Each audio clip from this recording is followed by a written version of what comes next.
like it. You want a podcast like it? Podcast like it's 1999. Podcast like it. Just podcast like it. Podcast like it's 1999.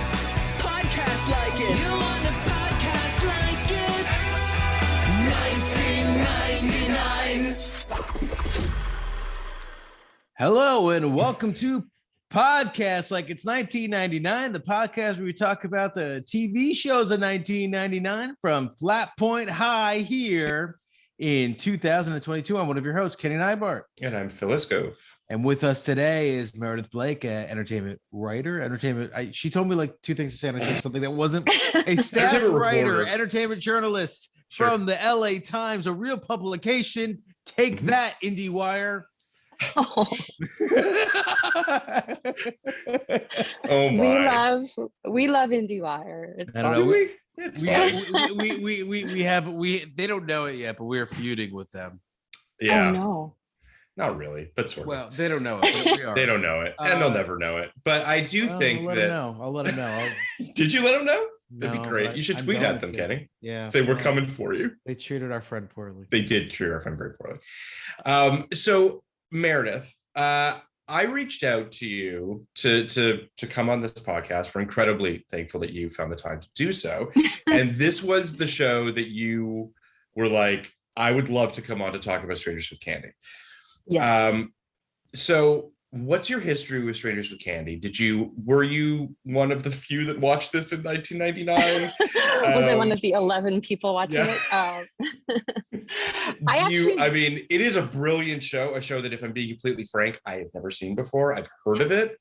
Kenny, I think you were in the same boat in terms of it being sort of this, or maybe you had seen it. Oh no, I'd never seen it. Okay. I had heard of it. I mean, it was on, if I remember correctly, Meredith, you might correct me on this, but I think it was actually on kind of in that weekday afternoon slot.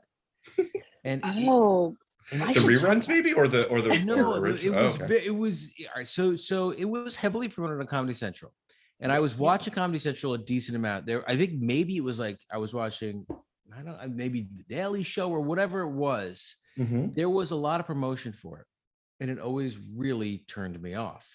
Well, the aesthetics of it without context would probably be a little bit unsettling. It's jarring. You're just like, who is this strange looking woman, and why should I watch this bizarre show? Why is she in high school?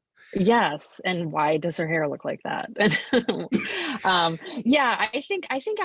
I actually didn't watch it at the time. I did watch a fair amount of Comedy Central in that period. This was like the South Park, early Jon Stewart days.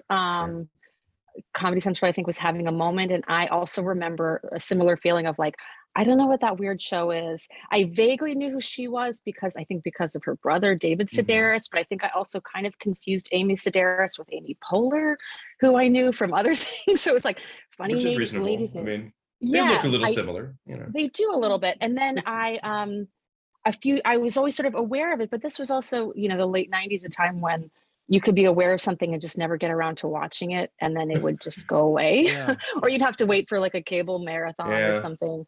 And a few years later, my roommate, when I was living in Brooklyn, was a huge fan, and we just watched it endlessly. I think we both got like a season or two at the Virgin Megastore on DVD, because that's how you would watch stuff in 2004. And we would just watch it constantly on repeat, when we were hungover on Saturday afternoon.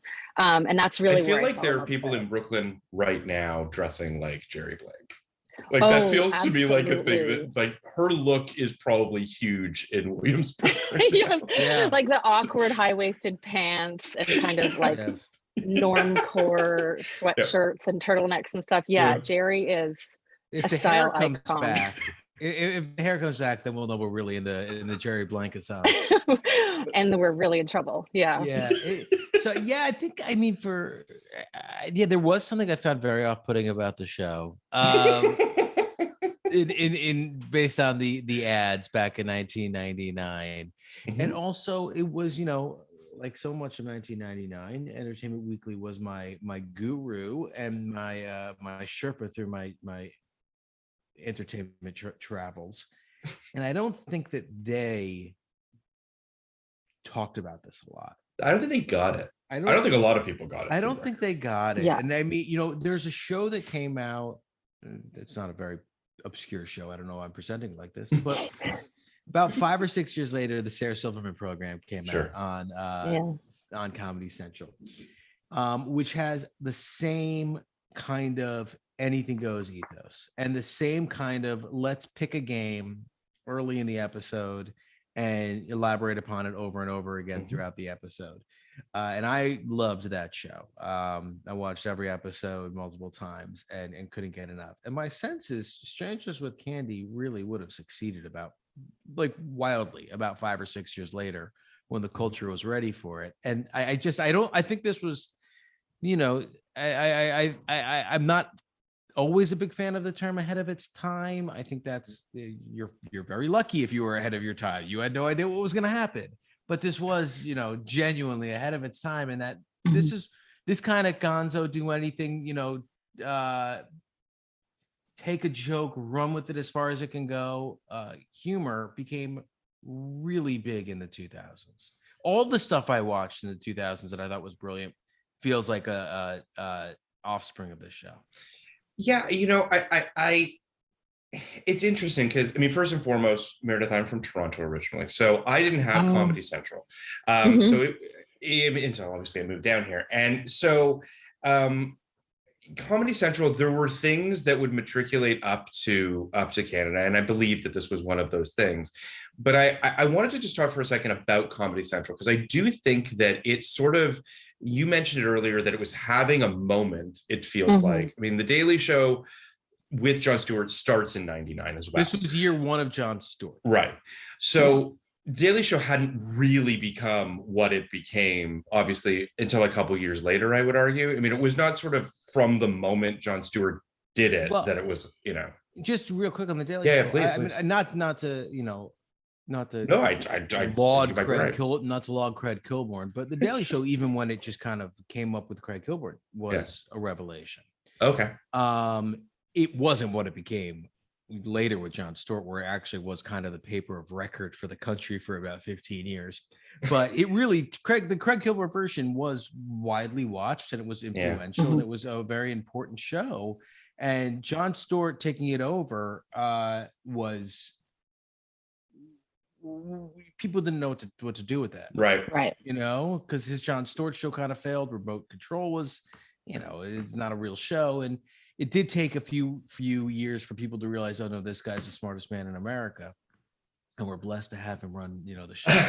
But yes, I think that the Comedy Central thing, and I mentioned this on a podcast recently, Comedy Central in the early 90s was a no pun intended joke.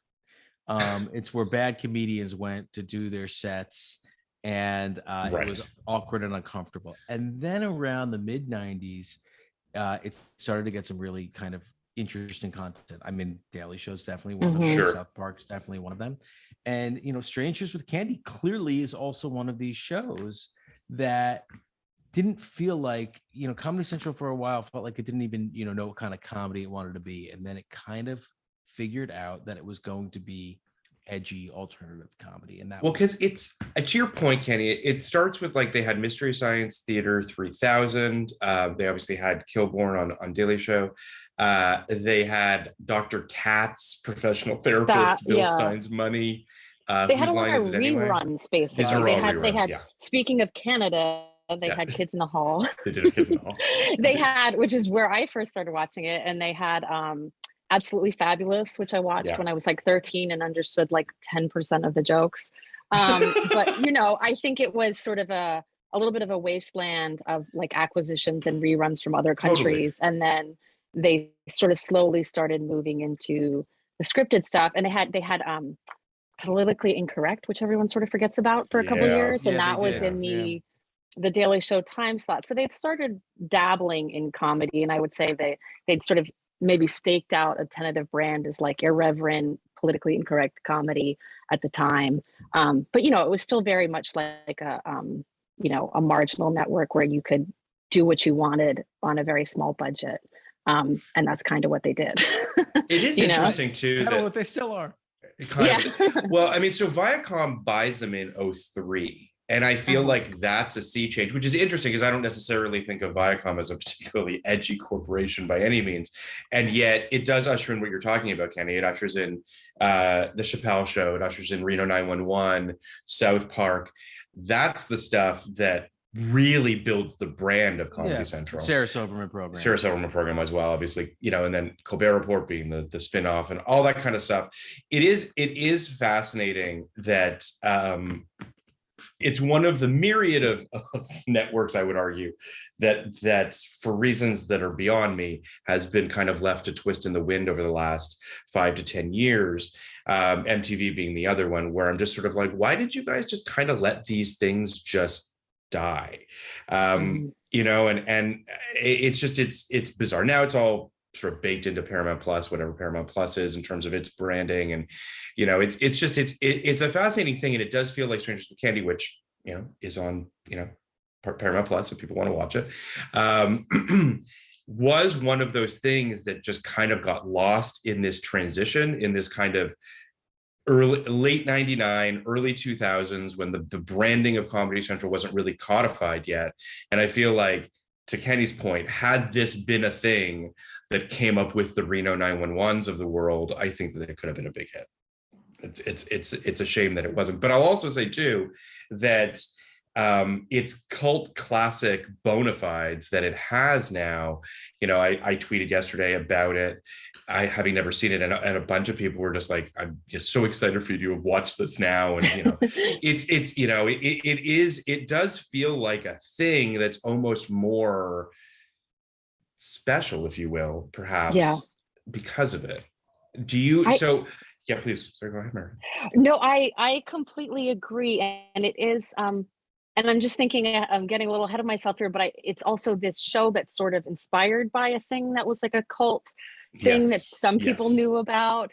And you can enjoy the show without totally understanding that backstory. But I think there is something that makes it all the more special, when you're one of the cherished few who understand it and know it really well and find someone else who's seen it and loves it. I think one of the reasons that it hasn't really, even though it's still beloved by a lot of people, entered kind of the TV canon is just the vagaries of like rights and stuff, it wasn't streaming until recently, you had to buy the DVD, and who wants to buy a DVD?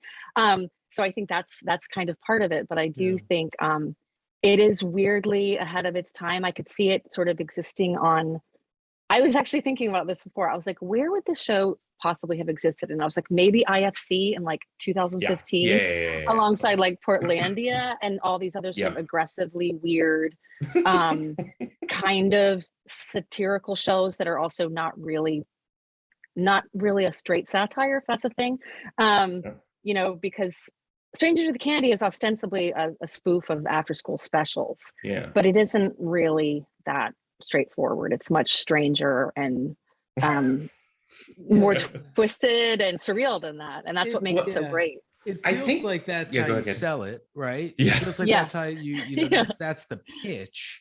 Yeah. But within 5 minutes, it's so far gone from there. And thank God too, because like the after school special, in 1999, I was 17 and I never watched an after school special.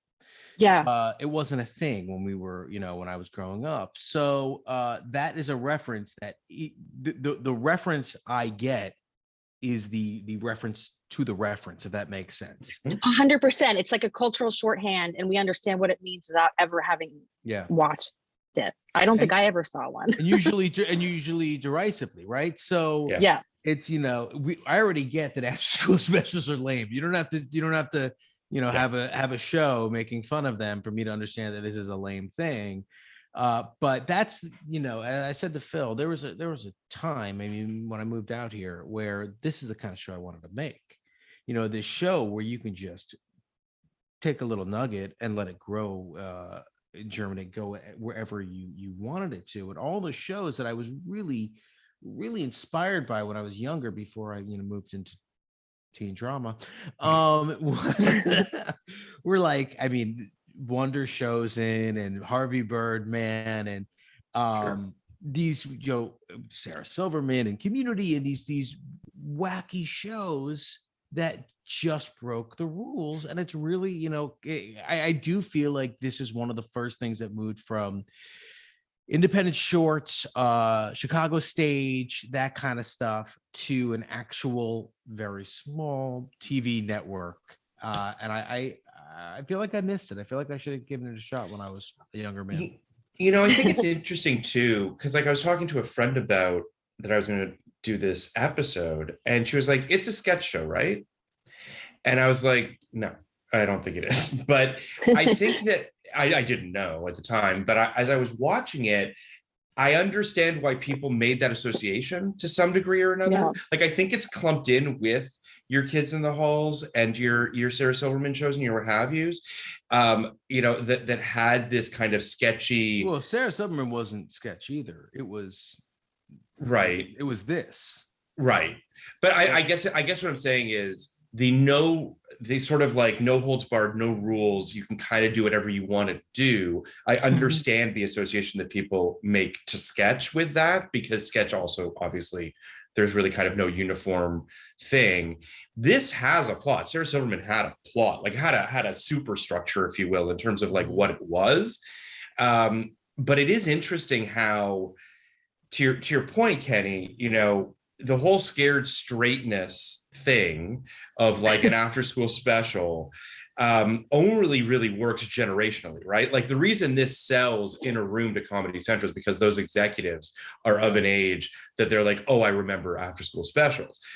I don't know that you could sell this today. Like, I don't know that superstructure necessarily works today. I think it kind of works in its moment. But I also think, yeah, go ahead. At this point, it's almost a joke on a joke on a joke. Right. You could do it, but you would all. I don't even know how far you could go. You because Strangers can't even really far, but yeah, you're really getting into some like Heat Vision and Jack type. Yes.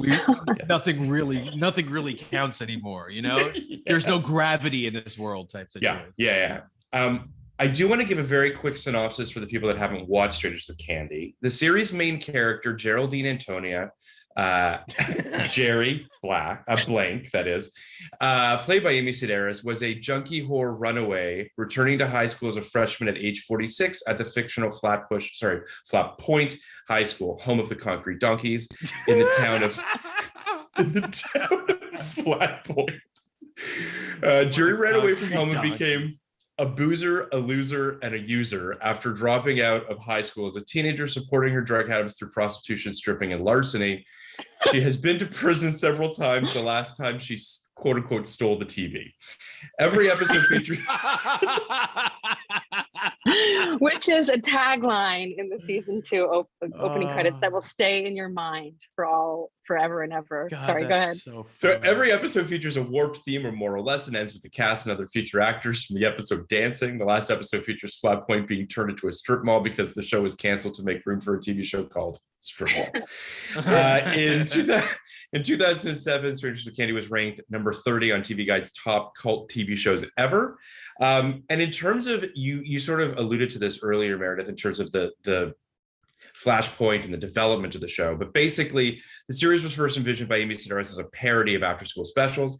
And while she was putting together a pitch for the series, her friends Paul Dinello and Stephen Colbert watched a bootleg of a scared straight type public service film called The Trip Back, in which a motivational speaker named Florrie Fisher, who, among other things, recalled her days as a New York prostitute to a group of high school students.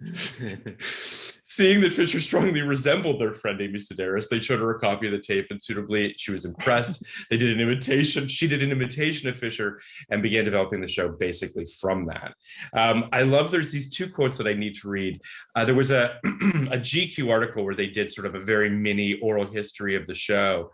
And Stephen Colbert said that Amy had a cupcake business. She would be sitting on the floor frosting cupcakes to sell at bakeries and go, "What about?" and have the perfect thing. We'd say that again, and she'd go, "What did I say?" I mean that as a compliment. She was sort of like an idiot savant.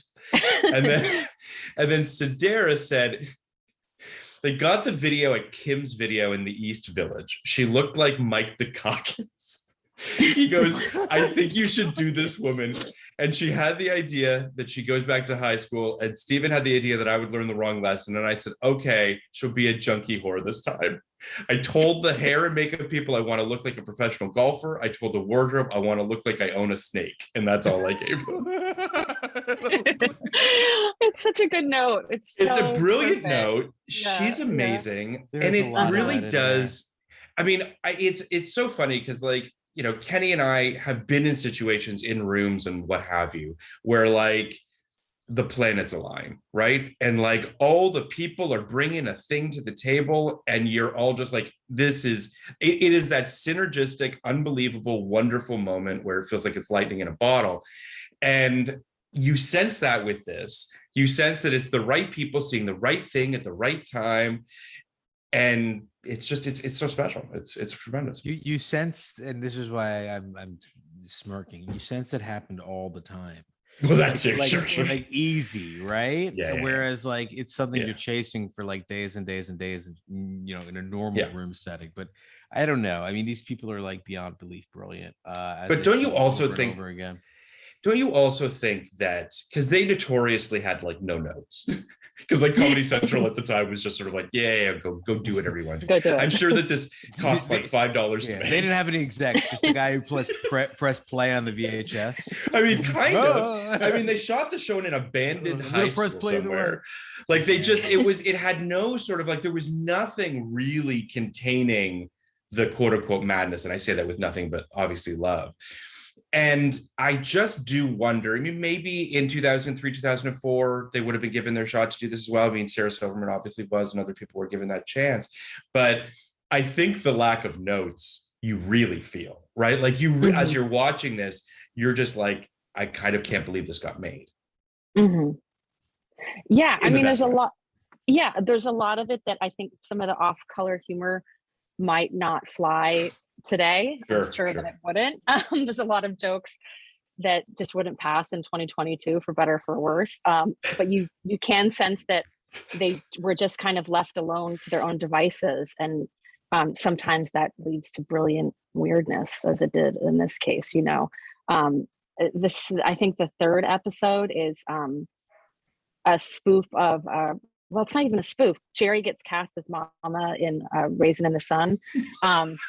Which is just I didn't watch so the funny. third one. I watched the first two and I was just like, but the third one, that sounds incredible. Yeah, I'm gonna watch that right now. And it pause the triggers podcast. And anyway, she's playing, you know, Jerry, this 46-year-old white woman, is playing Mama, a Black woman, impoverished woman in the South Side of Chicago, and her stepmother character, you know, this dredges up all these horrible memories for her stepmother, who used to be an actress, and she goes on a alcoholic bender. So yeah, anyway, that's a long way of saying like they were just doing whatever the hell they wanted, and clearly the network lawyers weren't too worried about pushback from the audience, because I guess there wasn't really one. You know, I wanted to just quickly. There was very little pushback that you could sense that from every scene. Like every scene has such a, I mean, and again, this is kind of the Kids in the Hall sketchiness in the sense of feeling like, and it's what you were saying, Kenny, of this comedy can go anywhere. Like it's almost dangerous, right? Like it can do things that you're just unsure of. And I do think that like you do see it with South Park, but it's animation, so it's a slightly different thing. Like this is live action, real people in real situations, makes it feel that much more sort of electric. But I also just wanted to talk about Colbert for a quick second, because like this is where he cuts his teeth. This is where he sort of becomes who he becomes. Then he's on the Daily Show, and you know he is who he is now. And I adore him. I think that I think he's the best. And one of the things that I find really fascinating about him too is while making this show, he's living in a church, literally living in like this apartment in a church monastery, right? Yeah. With his wife and his first child. The way he puts it, he's like, they had running water and I was happy. And I'm just like, what an amazing man who is deeply religious and yet makes this kind of comedy, does what he does. I wish there were more of him. Like, I wish that that he could, that to him, it's like, this is my belief system. I believe what I believe, whatever. But I'm going to make a show that's basically straight up about abortion. And like, it's amazing. Well, he's just the best and the smartest. He's like, you know, we did Bruno, and I feel this way about Sacha Baron Cohen to some extent, though. I think he misses a lot more than Stephen Colbert. They're just these people who are just beyond belief evolved when it comes to their way with words and the ability to say not just the right thing, but the literal best thing in every scenario. And I mean, I don't know how people feel about this in general. I strongly prefer Stephen Colbert's human form to his Colbert Report form. I had a problem with the Colbert Report. The secondhand embarrassment was too much for me. Like it was too much. Like real people not like interacting with Colbert when he was, you know, and not knowing that it was a bit. Even if they did, it was even worse when they did, because that's a very weird thing to have to like try to match energies with someone you know is playing a character. I agree. The character is smart enough to catch you in a lie. I know what you're saying. It was a trap. I never would have gone on that show. But I love him, and I think he's spectacular. I love him too. I think he's spectacular, and I also think he's one of the few people that physically enters a scene and I'm already laughing. I don't know what it is about the space that he exists in. The first scene in this pilot at the school. Well, first of all, it should be said that like this show feels brilliant from the jump, right? Like from the second you press play, I literally was just like, oh my God, how have I not watched this before? Like, how have I not seen this before? This thing feels so perfect from the jump. But the credits are amazing. The credits are like these like after school special kind of like Degrassi Junior High credits that are just incredible. Amy Sedaris' look is just phenomenal. As we mentioned, her makeup is insane, her fashion, all of it. They're in a classroom. The very first scene, at the end of the scene, she's walking out. Colbert says to her something about the classes or she's late for class, or she has to do something. Her immediate line is, "I'm having my uterus scraped. I brought a note." And then Colbert says, "I read the note. We all read the note." And it's just the way he delivers it, the way he said, like it's what you were saying sort of, Kenny, of like, there's a humanity to him. Like there's this human quality to him. He feels like a real person, but he's heightened enough that he's absolutely hilarious. Again, Kenny and I only watched the first 2 episodes, but the runner with him and the other co-creator, Danilo, as these gay lovers that are constantly in places that clearly they're gay. And it is just phenomenal. I love it so much. I think watching, I was a huge fan of Colbert Report. I actually loved him in character, but we can save that for another episode. And I think you can see kind of the kernels of that character in his character in Strange with Candy, who has the incredible name of Chuck Noblet. And it's kind of this what's the other teacher's name? It's like Joffrey Jellyneck. I mean, the names on this show across the board are just genius inspired, so funny. But Chuck Noblet is this history professor, and he's a little bit of a blowhard who says things a lot like the Colbert character with utmost confidence, but also without actual knowledge. He says some very kind of, I would say, hard right-wing things throughout the course of the season. Did you catch it on the corner of his blackboard? Yes, he had a running tab of the races of his students. Yes. Filipino had a 0 and a big line. Right. And and he had, what does he say about Hiroshima? Oh, that's a later episode. No, anyway. The first thing is about the internment camps and the internment camps. Never forget the atrocities the Japanese did to, dip on our boys or whatever. Yes. The Japanese treated our boys. So yeah, you can see kind of the kernels of it, and just there's just little gags like in that first episode, I think he whips out a calculator. Do you guys remember this? And yes, and he mashes it with his fingers. The back, which is which was definitely a Colbert Report kind of running thing. So there's a lot of, and even just in sort of the turns of phrase they used on the show a lot, is a very Colbert thing. I imagine that was maybe his influence, but the Jellyneck love affair is just an incredible running gag throughout the show. So you mentioned the names, so it's worth mentioning. Real fast before we get to Jellyneck. There are a few things early in the episode where, in the first episode, where all my concerns about this being, obviously I have a real thing about secondhand embarrassment. So this would be like embarrassing to watch. Were alleviated very quickly, because one was the scraping of the uterus. Another one was that she was already failing, even though it's only the third day of school. Another one was the way he hit the calculator with the backs of his fingers. And then the one that really like fucking knocked me off my feet was her dad. Oh my God. Oh, yeah. Is he taxidermied? Is that basically? No. He's alive because he keeps doing stuff. He gives the brother money. He pulls him back. He picks up. How do we even explain it? Yeah, if you haven't seen he's frozen.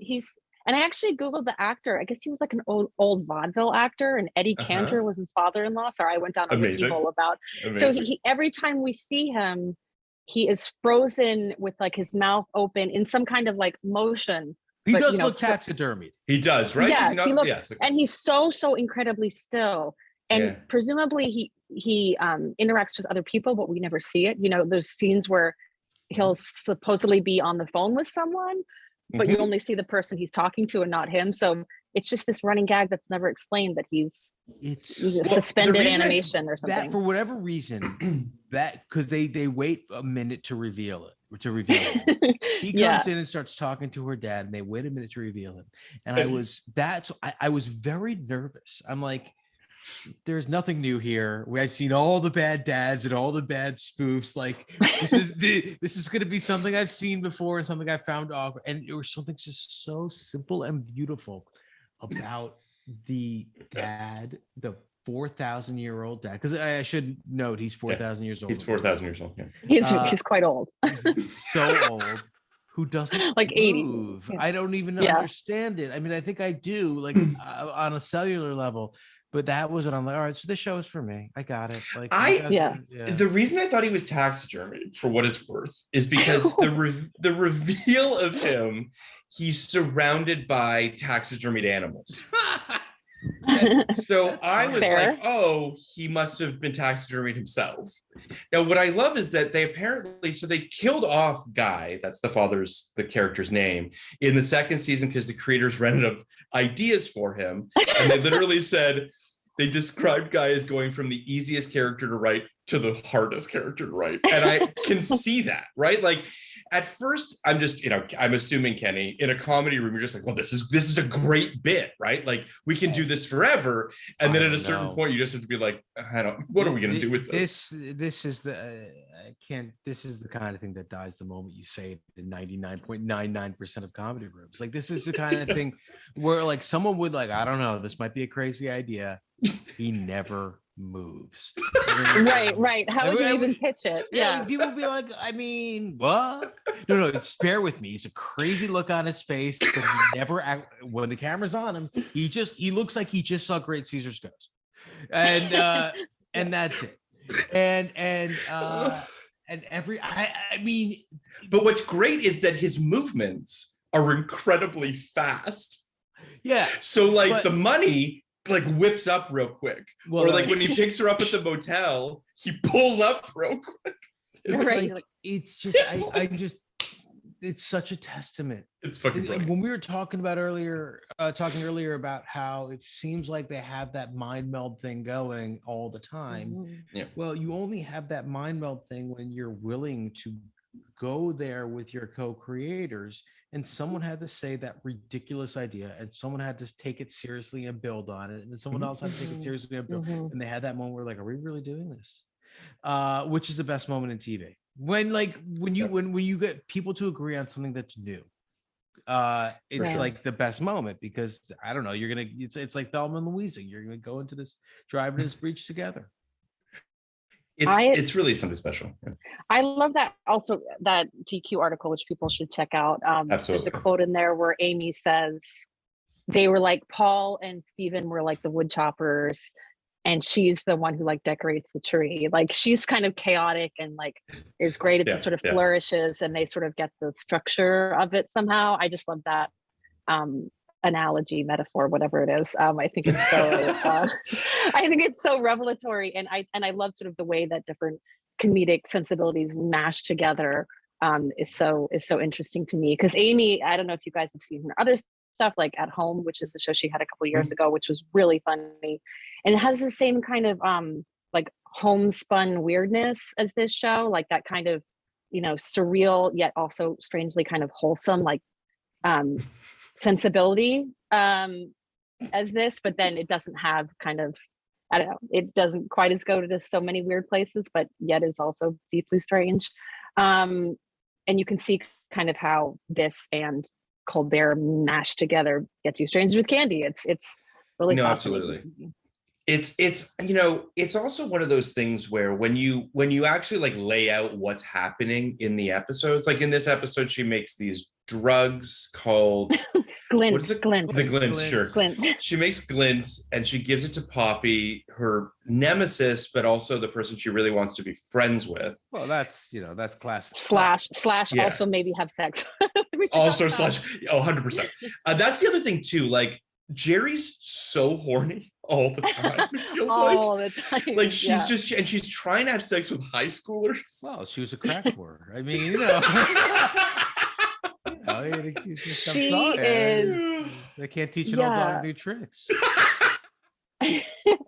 Polyamorous crack whore. She's great. She's brilliant. Yeah. Mm-hmm. So she gives Poppy the Glint. Poppy gets super high. There's an amazing shot, which I actually really wonder how they did. Oh, I feel the same way. Of the rope. Poppy climbs the rope at like superhuman warp speed. But in a way that it didn't look like some kind of cartoon joke. It looked like they just got Simone Biles to do it. You know? It was incredible. And then Poppy thinks she's a bumblebee and she tries to run inside a keyhole and dies. And is put in a coma. And then Poppy goes to the hospital to unplug her. But it turns out that Poppy was already dead. So she doesn't have to do that. Right.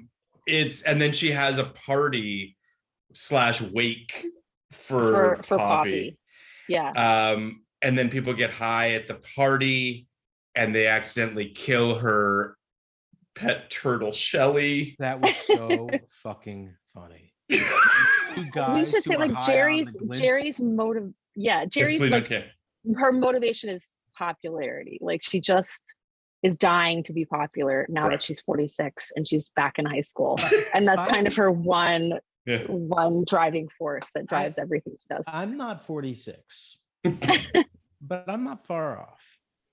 And I dream about being in high school or college almost every night. For instance, last night I dreamed about being in college, and the nightmare of the dream was that I got there was a secret society that my cousin was starting and he didn't let me in. So I too dream about being popular, and I could really relate to Jerry's plight. Even as a 40-year-old, even as a 40-year-old, if I went back to high school, like I would 100% care about being popular. It's amazing how much that's in your DNA to some degree, right? Like part of it is just you never fully get over high school to some degree or another, like because it's adolescence, because it's so formative, because of all of that. I think that for a lot of people, they still long for that acceptance, right? So the show being hardwired into that idea that Jerry is looking for acceptance, it just makes it so human, right? Like, I think that there's something, I literally just watched a TikTok the other day of this woman who probably is in her 30s and was walking down the street and was just basically said that I was walking down the street and some teenager was like, that outfit's awesome, or you look really cool, or something like that. And she's just like, it was a dream come true. She's just like, yes. All I want is for kids to think I'm cool for 5 minutes, and and I think that we all still long for that. And Jerry, who is this obviously this like over the top cartoonish 47-year-old crack whore who's back in high school, still has that, right? Like that makes her so, I just think it makes her so human. Even if she is literally, it feels like a living cartoon character. You guys don't dream about being in high school or college? I have like anxiety dreams where I'm in high school or college and I have to, I have an exam that I'm not ready for. Yes, sure. Yes, 100%. Yeah. And at some point, Meredith, I always remember in the context of my dream that I am actually an adult. I've done this before. Sure. I don't need to be here. I've already graduated and I'm here kind of voluntarily because I don't have a job. So I should like do something, constructive. And high school is very hard, and I think I plan to leave, and then I wake up. But yeah, I almost every single night I have 4 classes. I've only gone to 1. 3 of them I'm gonna fail. But don't you think that this is evergreen? Like I feel like every few years, I mean, I think there's one on right now on Netflix with Rebel Wilson where she goes back to high school. Like I feel as though I think it might be a movie. Movie came out. And it's there's 17 again in 2009, right? Like Never Been Kissed was right around Never Been Kissed, which was that's 99 as well, which we covered a little while ago. There is something so. It's wish fulfillment to some degree, right? Because we all wish that we could go back and know what we know now and go back and do it all again, but do it right this time, right? The whole youth is wasted on the young thing. And I think that I mean, of course, who doesn't want that? Who doesn't want to be able to relive that stuff? So I think that all that stuff is so evergreen. There'll always be something in the ether about that. The Rebel Wilson one is she is in a coma for a period of time, sure, and then wakes from the coma and goes back to high school to finish it out. If you guys were in a coma from your sophomore or junior year in high school and you woke up 10 years later, would you bother going back? Probably not. Good question. It's important to have a high school degree in our our society. After 10 years in a comatose state. It would probably be important, especially after 10 years out of the job market, to have a high school degree. But I don't know. I feel like I've tried to find a loophole, but it's really happened to me. Yeah, it's not the worst concept, though. I'm going to some GED classes. I'm doing it online. I'm not going. I mean, if I all of a sudden, I mean, this is part of why I think that this show is so amazing too, right? And it's why that Jerry has no problem with being 46 and looking how she is, and trying to become friends with a bunch of teenagers. Like there is that lovely sort of bubble that she lives in of delusion, I guess, to some degree or another, that makes it so special, right? Whereas like if you look at something like Never Been Kissed, which is a good example, where I like Never Been Kissed, I just certainly didn't hate it. I think Kenny and I were kind of on the same page about sort of its flaws, but it's too aware of itself. Like she's too aware of what she's doing. Like the unawareness of Jerry makes this so much more enjoyable to watch. Yes. Right? And I think there's this weird, also the unawareness of everyone else that Jerry's maybe kind of weird. Like for a 46-year-old, ex-convict, she is surprisingly accepted. Like, she'll riff some of the funniest moments of the thing where she sort of goes into her like streetwise, monologues. Like in episode 2, Jerry has to watch a baby. It's like it's kind of a spoof of Dizzy. It's a spoof of like the sitcom trope of when you get an egg and you have to take care of the egg, so it'll teach you a lesson about being a parent. Only on this show they give her an actual baby, and she's walking around the baby, and she's going on about how she could get 70 G's for it on the black market, and if he has blue eyes, then twice that much. And it's so funny, and just she says stuff like that all the time, and she'll make references to like the donkey show in Tijuana that she worked in, all these like crazy lurid experiences. And no one ever really looks at her like it's strange or weird. You know, she just is Jerry, and I think that makes it so much funnier. Absolutely. Because everyone in the show is incredibly strange too. They're all strange in different ways. Yeah. That baby reveal is it's I mean, in order to help you learn to take care of a 10-pound baby, we're going to give you a 10-pound baby. Right. And it is a very cute baby, I should say. It is a cute baby. It's so fun. It's like Jim Gaffigan's joke about having 4 kids. Are you aware of this? Have I said this on the podcast? I don't know. It's the best joke ever told. It's the joke is people because Jim Gaffigan now has like 6 kids apparently, but they ask him what it was like to have his 4th kid, and he's like, imagine you were drowning and someone threw you a baby. Yeah, exactly. Yeah. To wrap up what happens in at the end of episode 1 before we jump into 2. Oh yes, I'll just say that Poppy dies. Jerry mixes Poppy's ashes with her mother's and says, now don't stay up all night yakking, you two. And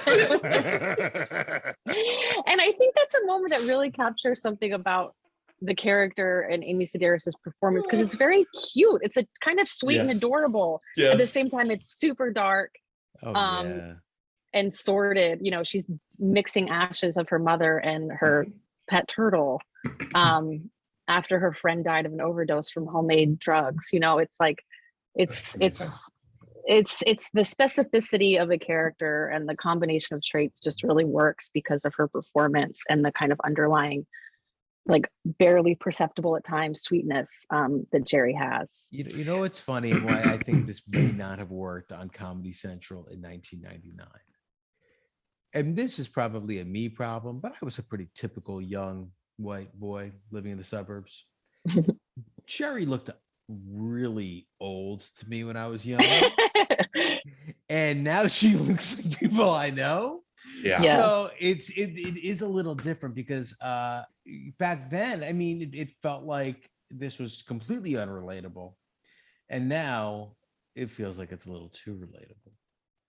So I do think that there I don't really know who the audience was at the time outside of people who really love comedy and are willing to go wherever brilliant comedians go. But in terms of that, you know, outside that very small sliver of the population, who's ready to consume this the way people consume South Park? I don't know if there's really anybody. So I think that might have been a big barrier. The other barrier that I neglected to mention is Comedy Central's marketing at the time was deplorable. Yeah, I mean, it's just embarrassing. Made everything look horrible. Yeah. They did make a movie in 2005. For Comedy Central? No, it was a theatrical release. Wow. It made did you see that? I did. Yeah, it was. It made just shy of $3 million. It is kind of, in its own weird way, kind of beloved by fans of the show. When it came out, however, it was not embraced by critics, and obviously it didn't do particularly well. I think it's got 52% on Rotten Tomatoes. What were your thoughts on the movie? Did you feel like it scratched the itch that you were looking for, or? Yes, but it's not really something I've ever really gone back to since. You know, I think it was one of those things where I was a fan. I was hungry for more. It came out right around the time I was constantly watching it on DVD. So I just wanted a little more. And the finale is a finale, but it's a little abrupt. And, you know, I was happy to spend an hour and a half or however long the movie is with the characters. And if it didn't all work together and it just felt like an extended, messy episode, I was kind of fine with that. I wasn't asking for that much, you know, and I think it's like a lot of, this is not a sketch show, but it's like a lot of SNL sketches turned movies where you're like, I don't know if this needed to exist, but I'm kind of fine with it existing. No, for sure. Is how I feel about the movie. And the movie has, like, I think Philip Seymour Hoffman is in it. You know, she gets like her celebrity friends to turn up, which is really funny. Oh, I mean, listen to this cast. It's hilarious. Allison Chaney, Matthew Broderick, Sarah Jessica Parker, Philip Seymour Hoffman, Justin Theroux, Chris Pratt, Ian Holm, You know, I'm just coming in there to, I mean, I definitely will check. I mean, first and foremost, it should be said that I will definitely continue to watch this show. Like I do feel like I need to see as much of it as I can. And I do want to check out the movie. I do think that it's interesting that in 2005 this film gets made, right? Like I think that today you probably get, you know, a Netflix, you know, reboot or, you know, revival, what have you.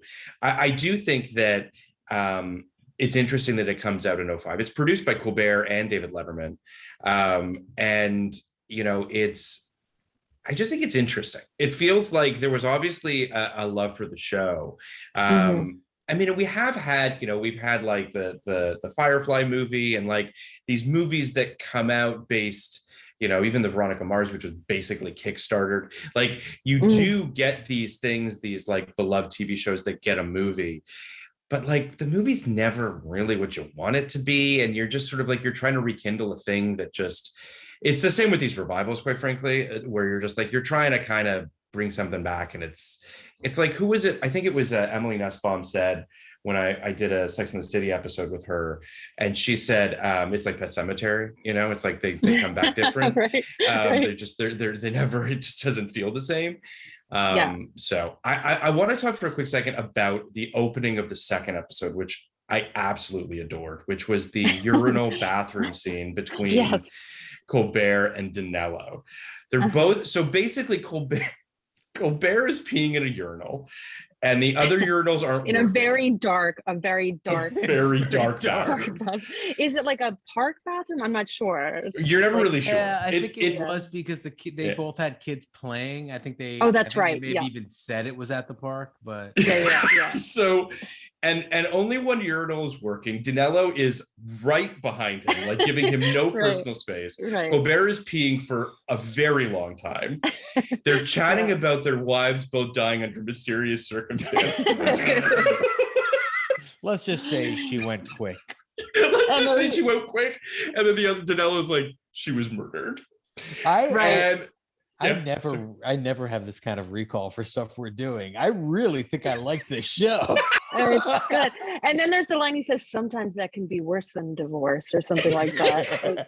Yeah. So funny. But the scene ends perfectly with Colbert jumping on his shoulders, smashing the light bulb above them so that they can make out in the darkness. The camera pulls into the stall and Jerry's smoking a cigarette in the bathroom stall. It's just perfect. It's perfect.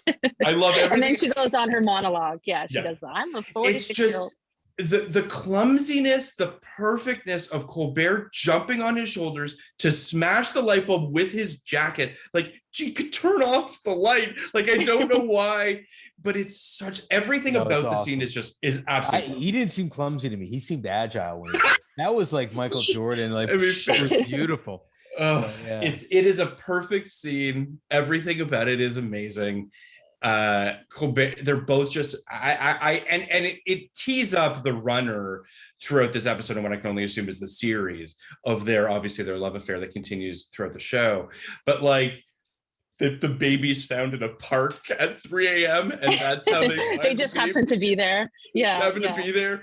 The principal says, "That's a good question. Why were you there?" And then they just run out of the room. Yeah. How about the principal though? Blackman. Principal Blackman. That guy is so funny. I couldn't. He's amazing. He really hasn't done other stuff. I did like a little deep dive into him. His name's Gregory Holloman, and he was like a Second City guy. He was just he was just one of their guys. But that's like nothing like, he doesn't sound like that at all. And he speaks like with the most over-the-top affected, it's incredible, intellectual accent, and he has pictures of himself all over the school in the suit. It's so funny, and he's so tall.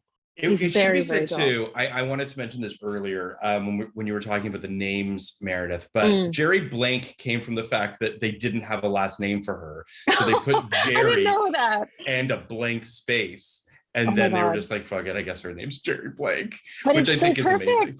It is right. Yeah, Blank is a great last name for any character. It's amazing. So at this point, Jerry is in her reproductive health class, as Kenny mentioned, she's handed a 10-pound baby and has to take care of it. She goes to the library to research having a baby, where she watches some sort of a video on like a microfiche. It's like a film strip, yeah. And the basically, you don't see it, you just hear it, but it's a male voice saying stuff like, maybe you chased him off with your shifting moods. Anyway, he's gone now. Good luck. And frankly, I don't blame him. Right. This is ostensibly to teach her about being a single mother, right? Yeah. It's incredible. It's incredible. Yeah, because the principal just said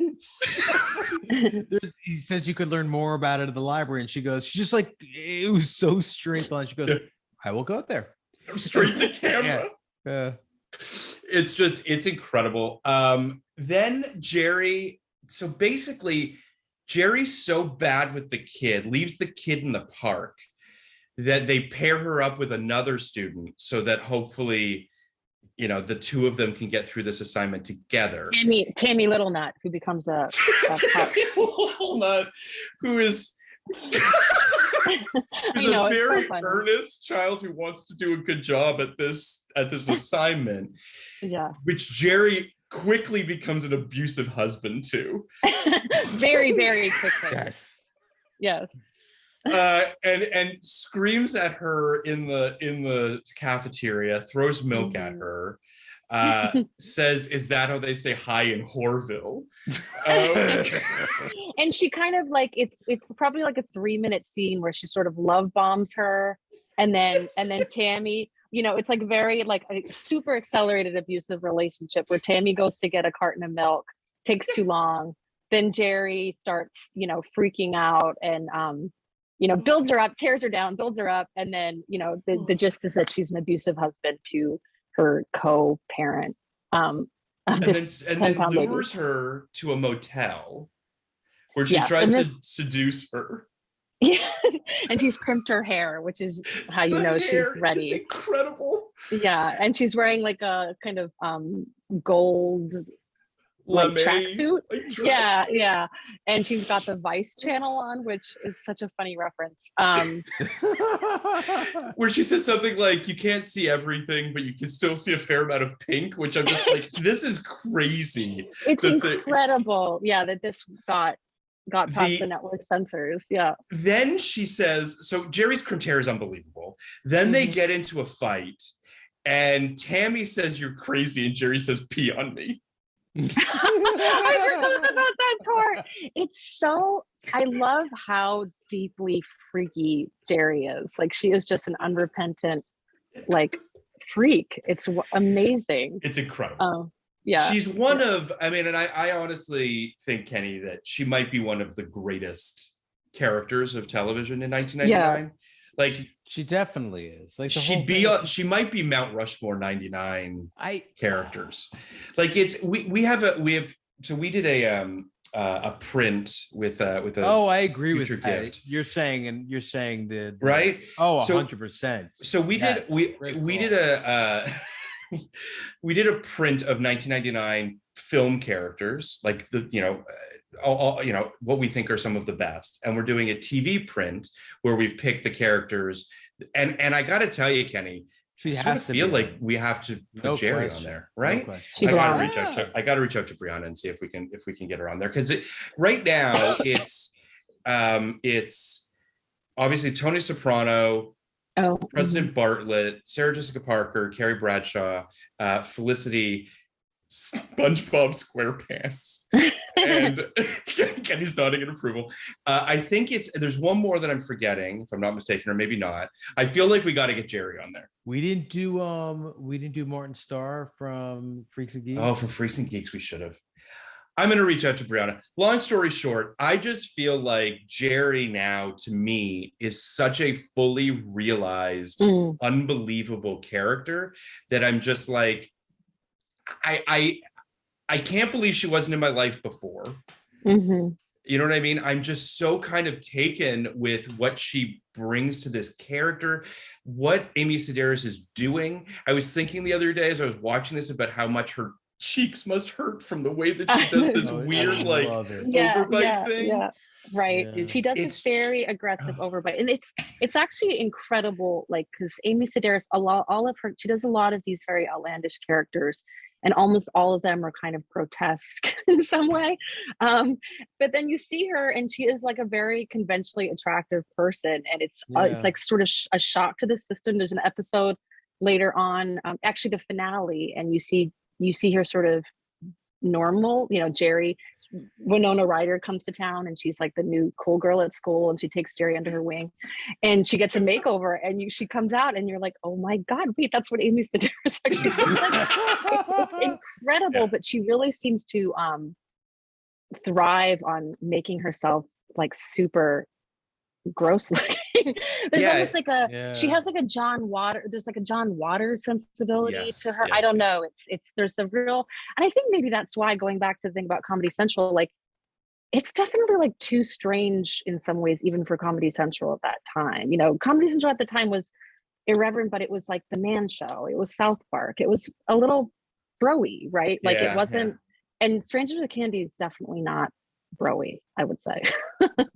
No, it's very big-hearted, which you mentioned earlier. Like it is earnest in its own way, and part of that I think is because I think that all these people are heartfelt, but then on top of it, the source material of these after-school specials are so earnest, right? Like they're all dialed up to 11. All of these emotions are on their sleeve. So there is something, they're kind of metatextually playing with that notion as well to some degree or another. I think it's really, I really do think it is groundbreaking. And I do wonder, obviously Kenny alluded to like how much more successful the show could have been, say 3, 4, 5 years later. But then I also wonder whether or not the things that came after it could have existed without this. Like it does feel like this show was the tip of the spear of doing what it did. Like I do wonder if that, I don't want to say does South Park exist without this, because I think it's doing different stuff, but I just do wonder whether or not you need this as the baton that's being passed a little bit. South Park predated this, but still, right. There is that idea of, I don't know. This doesn't feel like it's kind of in the same vein as that. There's a show that I love that feels very similar to this, which is Get a Life with Chris Elliott. Yep. Which is also, I don't know if this show was produced by Worldwide Pants, but that was I think it was. I think it was. Oh, you mean Strangers with Candy? Yes. I don't know. She was also, you guys probably know this. She was like Letterman's favorite guest. Yes. She was sort of, that was kind of her claim to fame for a long time. It's kind of that same Letterman sensibility, and you see it in his show, and it's why he's the best ever, because somehow he made that mainstream, which is insane. But it's the same sensibility. Get a Life, I think, was mid 90s, maybe even early 90s, and that was my first glimpse into a show created by people who didn't give a shit. Right. There was stuff even a little before that. Like I think Gary Shandling's first show. It's Gary's show, or it's it's the Gary Shandling show or something like that. It's that was a little bit like that, and then it's all very playing with TV conventions in a self-conscious way. So and then taking it 2 or 3 steps beyond even what your typical like clever spoof would do. So they're very. I mean, Strangers with Candy is now those are both multicam shows.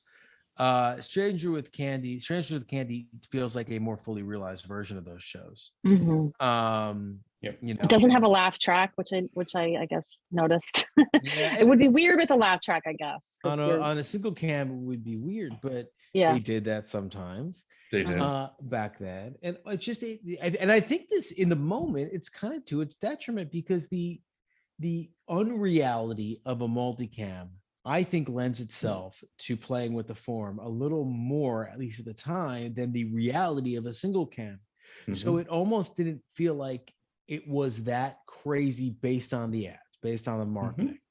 So I do, but it feels like very much of like that, under that undercurrent of alternative comedy, breaking down the structure and form of your typical TV tropes in a really, fully realized form. But it's I'm looking at Worldwide Pants's productions, which obviously mostly revolve around late night shows. So Tom Snyder, Craig Kilborn, Craig Ferguson. I for some reason didn't know they produced Everybody Loves Raymond. Which, I mean, wow. That worked out well for them. Yeah, I mean, if you're, I truly had no idea that they were producers on that. So, I mean, that is enormous success, obviously. He's got, do you remember the show Knights of Prosperity, Kenny, which existed in 2007 very briefly? They produced that. What was that?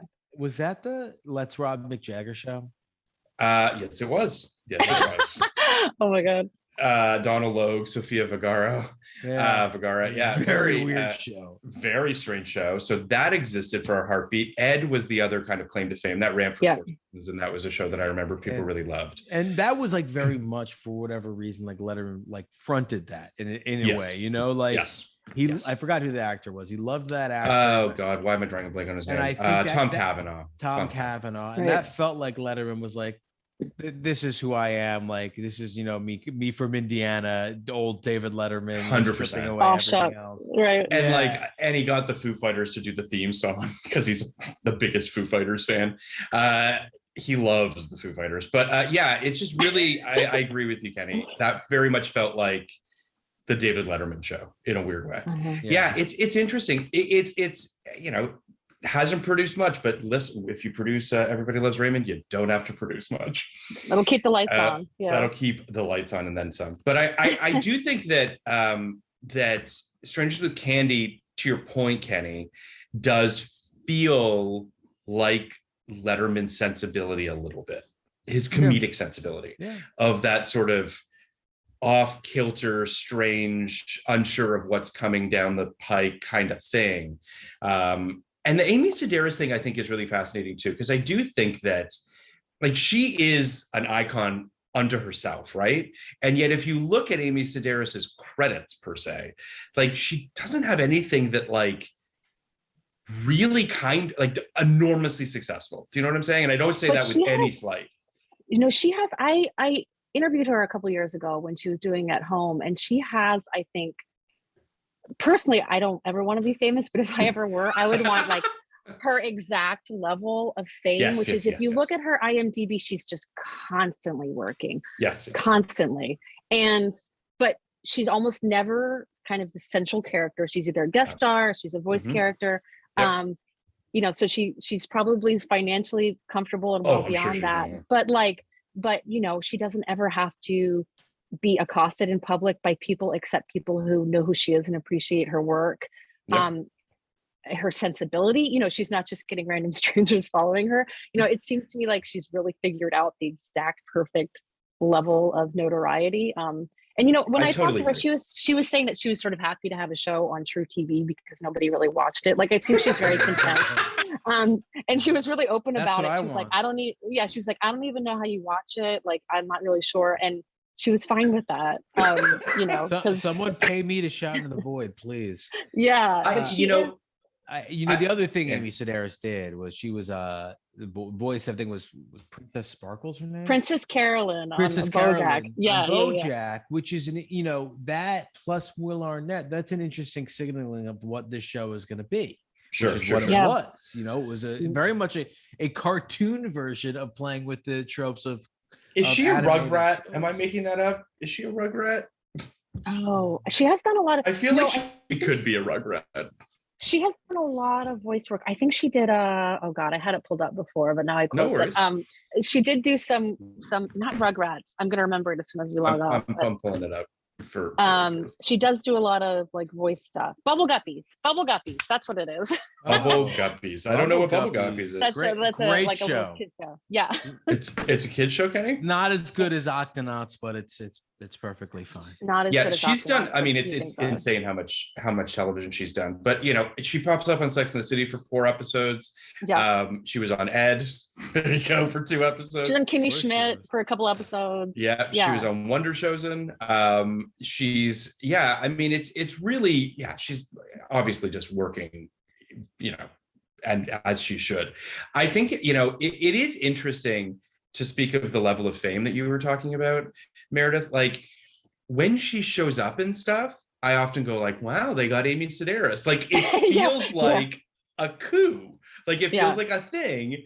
And yet at the same time, you're just like, but she's also just not in that much. Like she has become, you've said it perfectly, the perfect amount of fame, which is that she means something to the people that she should mean something to. And thus, she's figured it out. There's something about casting a guest star who and has proven to be a genius in her own right.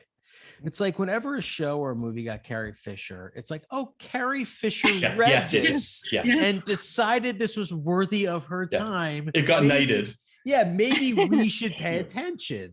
And I think it's a similar thing with Amy Sedaris, where it's just like, oh, she's spending time on this. It's true. Like I feel the way about Wanda Sykes. I feel it's like, oh, Wanda Sykes got out of bed for this. Okay, maybe we should watch it's worth watching. Yeah. When she showed up on the other two, for instance, I was like, okay. Yeah. Oh, an incredible show. Yeah. Amazing show. We love that show. That's exactly how I felt with that. I'm like, oh, this has to be something serious. Like I just know she's not wasting her time on something that sucks. An incredible show that started, speaking of Comedy Central where did they go? Started on Comedy Central and then landed over on HBO Max. Yeah, that's true. That's true. Central. I don't know how that happened. Is it not a Paramount show? I don't think it's very weird to me. That's especially in this day and age where like if you don't own it in its entirety, it's like they don't. I'm amazed. Very few movements. I mean, the other two is not nearly as heightened as this show, as Strangers with Candy, but does exist in a sort of similar lane of kind of anything goes a little bit. Like I think that show has also taken some swings. I think definitely. Search Party is another one that feels similarly kind of crazy in that respect. Those two shows are truly incredible, and what's so upsetting about both of them is they feel grounded. Like compared to this. Just in general, it's like the thing with the other two that's so weird is like they do some wacky stuff, but it always kind of feels like they're only like half a degree away from reality. Oh, for sure. Yes. For sure. That's like, and I love it, but that's like we are so fucking lost. As I told you guys, I went to a concert last night where a guy performed ukulele in an LED mask. So like here we are. Well, it should also be said too, the other day I texted Kenny something. I texted you the Nicole Kidman thing, which turned out to not be real. Oh, good. Oh, thank you. The AMC thing? that she won a Pulitzer for the AMC commercial, which started to circulate through Twitter. And it got to such a level that I was like, well, this really happened. Now, it didn't, and I'm thankful for that, but I also feel like it totally could have happened. Like that's it. When I texted Kenny, his response was, we're so lost. And I agree, because it did feel real enough that you were just like, oh God. This happened? When you texted it to me, my response was, we're so lost, because it felt like something had happened where internet meme culture had blended taken over. This high-minded culture in a way where it's like it reminds me a little bit of like Elon Musk's tweets, where it's like he like gets the memes, but he doesn't get that he's not supposed to be tweeting them. And it's just like the Elon Musk meme tweeting is one of like to me just the most brain breaking things. Like go to an island, please. Yes, you have enough money. Here. Go buy a fucking island out and shut of up here. Get away! No, for sure. This is so ridiculous. You're buying fucking Tesla for $420.69. Stop it. The whole thing's insane. It is interesting that it feels Twitter, like not Tesla, but Twitter. I do think that part of this show, Strangers with Candy, existing back in 1999, and we've talked a fair amount, obviously, about television in '99 through this podcast, and how Freaks and Geeks is a perfect example of this as well, right? These shows that kind of could only exist in this moment, and that they really just couldn't exist today. There is an earnestness. There's a levity to it. Like watching that second episode, and I certainly don't want to get too political. I don't want to go down a rabbit hole, but watching that second episode about about reproductive health and contraception, and seeing the world we live in right now, or certainly feel like we're on the cusp of right now, you just go like, this was a joke back then that was like funny. And now this hits harder because of the world that we live in. It just, all the rules of comedy, the rules of just pop culture, television, all that kind of stuff is a constantly evolving animal, and it is a mirror unto the world that it exists in, right? So I think that with a lot of the 99 stuff that we've been watching, Kenny, it all feels so, even The Sopranos feels hopeful in comparison to the world that we live in right now. So that's a whole other mind fuck too, to watch something like this and be like, Strangers with Candy is hopeful, where are we? Like how you know what I mean? Like that's a whole other thing, you know? She even has that line in the episode where she's like, I've had plenty of babies, just none I've carried to term. And like, I definitely laughed with a little bit of a, at the end, you know, cause it hits home. You're right. It does. And I just think, I don't know, it's ahead of its, I mean, we've said it, it's very ahead of its time in so many ways. I think, you know, it's particularly in its kind of, how graphic it is. You know, I think the show is like unrelentingly graphic in a lot of ways that are so funny. And again, just an accident of the programming at Comedy Central at the time that no one was really paying much attention. No one was minding the store. Yeah, exactly. I think that there are places right now where no one's minding the store, to be honest. I think if you're big enough and clever enough, you can sneak something in the side door at Tubi. And I think Phil, you got to unmute. I have to. Yeah, I don't know. I absolutely hear you. I'm sorry, I muted because there's some construction going on outside my window. I agree with you, Kenny, that certainly in the AVOD world right now, you could probably get away with doing some pretty wackadoo stuff for sure. But yeah, it's a really it's a fascinating thing right now in terms of watching a show like this in sort of in comparison to what we're making is interesting. And yeah, I don't know. I mean, do you think that there's anything like this on television right now, Kenny? Can you think of, or Meredith, can you think of anything like this? I was trying to think of even just characters that were like Jerry, because, you know, TV went through obviously the anti-hero phase, and then we had a lot of sort of complicated comedic female character, semi-comedic female characters.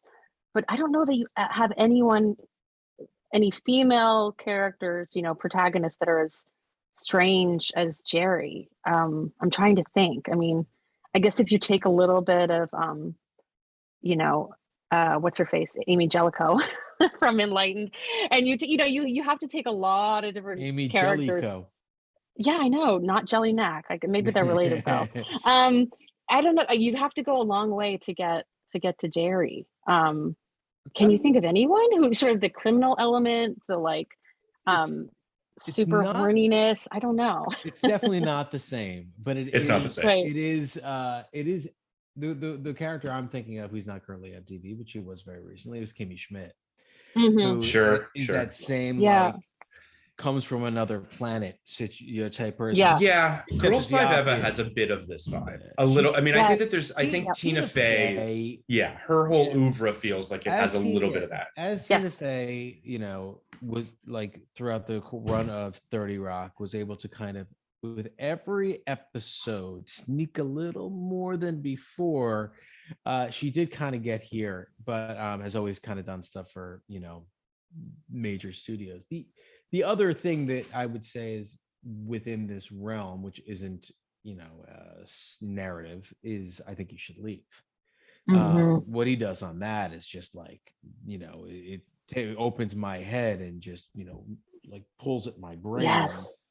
I think that the whole forgive me, why can't I think of his name? The guy who produces John Wilson. John Wilson also kind of fits. I mean, in terms of like that's like really outside the. Yeah, didn't he have a Comedy Central show? I think of his name. I think Nathan Fielder. Nathan Fielder. That's what I'm. Oh, that guy's the fucking greatest. Yeah, he definitely has that guy's playing a little bit of the. But I think that all of this, to wrap up, I feel like all of this speaks to the fact that I do feel like the comedy that we're speaking of, which is definitely out there, is still kind of kissing up against reality, to your point, Kenny, whereas this is not really doing that. I was going to say, I don't really watch these shows, but Comedy Central still does stuff like this. I think so. Another Period is kind of yes. Right. And then there's the one with Daniel Radcliffe in the West. Oh yeah, it's kind of like this, where they're still always kind of, messing with form and messing with how to spoof today and messing that kind of stuff. Like I do think that they are and will remain a home for wild ass creators who can bring in an episode of TV for under $500,000. Oh, for sure. Yeah. I mean, Drunk History was obviously enormous for them too. You know what I mean? So it is, yes, to your point, Kenny, if you can make something kooky and cheap, they'll probably let you take a swing at it. Yep. And more power to them for it. But Meredith, thank you so much for coming on and talking about this show with us. And quite frankly, making Kenny and I watch it, because it is a fucking gift you have given us. Yes. You're welcome. Truly, Kenny and I have a list of sort of, all the shows that we want to kind of hopefully hit upon throughout the course of this series. And this was not on that list. So, and that's a weakness on our part for having not seen just how brilliant this show was. And I'm so thankful for you pointing us in that direction, truly. So, well, I live to serve. Where can people find you on the socials and what have you? You can find me on Elon Musk's Twitter at Meredith Blake. if you must, that's probably the easiest way. Okay, great. And at latimes.com. There you go. More importantly, they can read your work at LA Times. Yes. And thank you so much for coming on. We really real newspaper you work for. Yes. Yeah. Well, thank you again, Meredith. Thank you. It's been a pleasure. All right. Talk to you soon. Bye. Okay. Podcast like it. You want a podcast like it? 1999.